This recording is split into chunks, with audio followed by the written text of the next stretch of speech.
Allez, c'est parti. Bienvenue dans cette nouvelle explication. Aujourd'hui, on va décortiquer un sujet absolument fascinant, l'art de la négociation subtile. Honnêtement, imaginez juste un instant pouvoir désamorcer un conflit hyper tendu ou influencer positivement une discussion professionnelle, et ça, sans jamais élever la voix, zéro rapport de force. Eh bien, c'est exactement la promesse des techniques de communication non verbale et de psychologie sociale qu'on va voir ensemble. On va s'inspirer de la gestion de crise à très haut risque pour comprendre comment transformer nos interactions du quotidien en véritables victoires partagées. Alors, le programme est simple, on fonce. D'abord, on fera la différence entre l'influence éthique et la simple manipulation.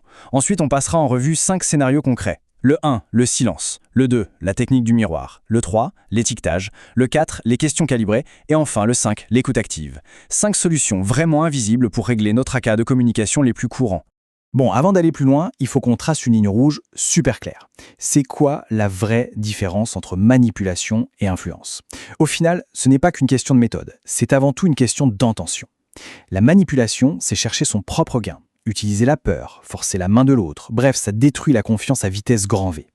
L'influence éthique, par contre, c'est l'inverse. C'est chercher un vrai bénéfice mutuel, respecter la liberté de la personne en face et surtout construire une relation solide sur la durée. C'est la base absolue.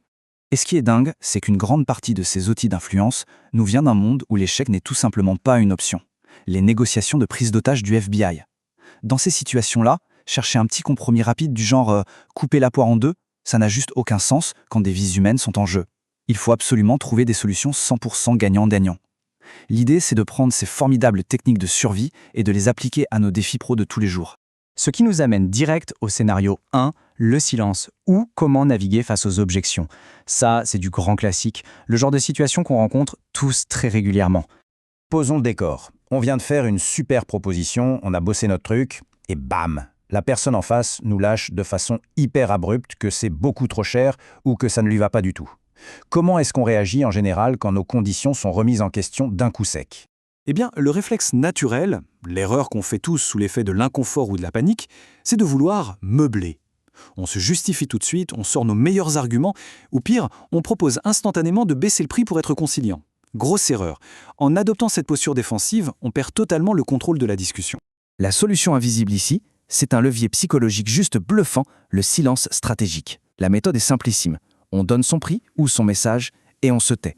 Complètement. On s'arrête.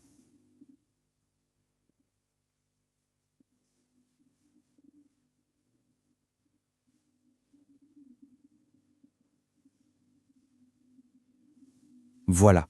Ces quelques secondes de silence qu'on vient de ressentir, ça crée une tension hyper constructive. L'être humain déteste le vide, du coup la personne en face va instinctivement vouloir combler ce silence, et c'est là qu'elle va souvent nous donner la vraie raison de son blocage, sans même qu'on ait eu à argumenter.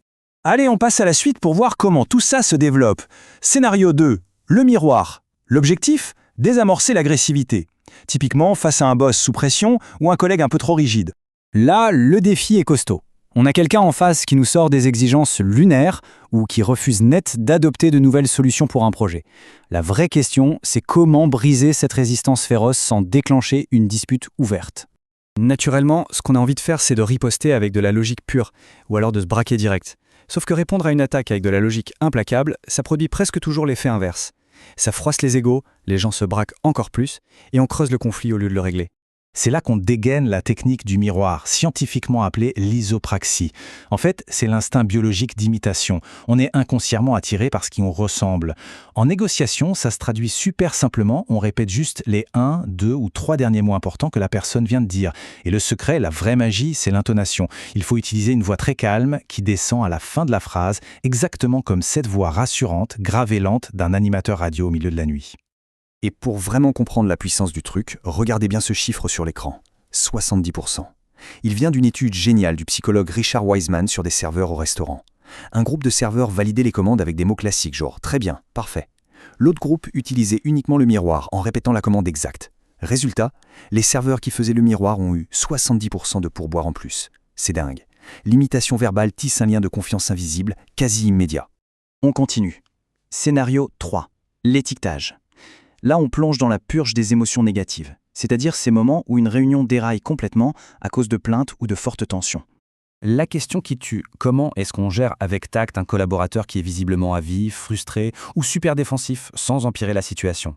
La pire approche, ce serait de faire l'autruche. Ignorer le problème en espérant qu'il disparaisse, ça donne juste plus de force à l'émotion. Mais attention, dire de but en blanc un truc du genre « Bon, je vois bien que vous êtes en colère », c'est tout aussi désastreux. La personne va sûrement nier par fierté, et là c'est mort pour avoir un dialogue constructif. La parade, c'est l'étiquetage. Le principe, c'est d'identifier l'émotion et de mettre des mots dessus, mais de façon ultra neutre. On va utiliser des formules toutes douces comme « il semble que ce dossier crée de l'inquiétude » ou « on dirait qu'il y a de la frustration ». On peut même faire un audit des accusations, c'est-à-dire énoncer nous-mêmes les pires trucs que l'autre pourrait penser de nous. Le simple fait de coller une étiquette verbale sur le ressenti, ça neutralise carrément le centre de la peur dans le cerveau. L'adversaire redevient un partenaire, ensuite on fait une petite pause et on le laisse exprimer. Nous voici au scénario 4, les questions calibrées, ou comment créer l'illusion du contrôle.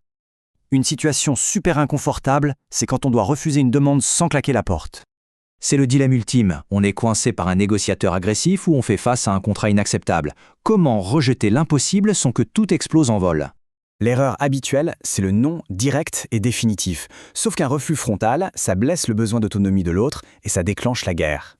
Et l'autre piège absolu, ce serait de paniquer et de proposer un compromis tout faible qui nous désavantage.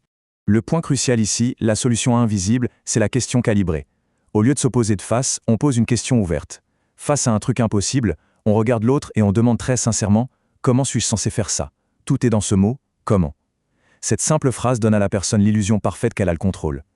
On transfère le problème sur ses épaules et très souvent, elle va se mettre à chercher une solution à notre place.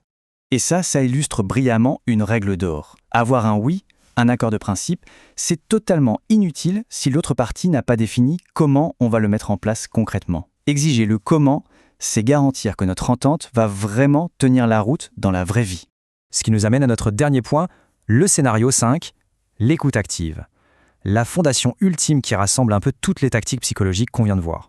En fait, la base de toute influence éthique, c'est l'écoute active de Carl Rogers. Et attention, ce n'est pas juste entendre des mots. Ça exige de lâcher son ego, ses certitudes, et d'être physiquement à 100% là. On n'est plus en train d'interpréter, on reformule pour vérifier qu'on a bien compris. C'est en écoutant avec ce niveau d'intensité qu'on crée une bulle de sécurité absolue, un espace où la personne en face se sent profondément comprise. Pour clore cette explication, j'aimerais qu'on garde cette petite réflexion provocatrice en tête pour nos prochaines réunions. Posons-nous sincèrement la question. Quand on discute, est-ce qu'on écoute pour véritablement comprendre le monde de l'autre ou est-ce qu'on attend juste notre tour pour répliquer ? Le plus grand outil de négociation, ce n'est vraiment pas une formule magique. C'est un esprit grand ouvert. Gardez ça à l'esprit et à très vite pour une nouvelle analyse.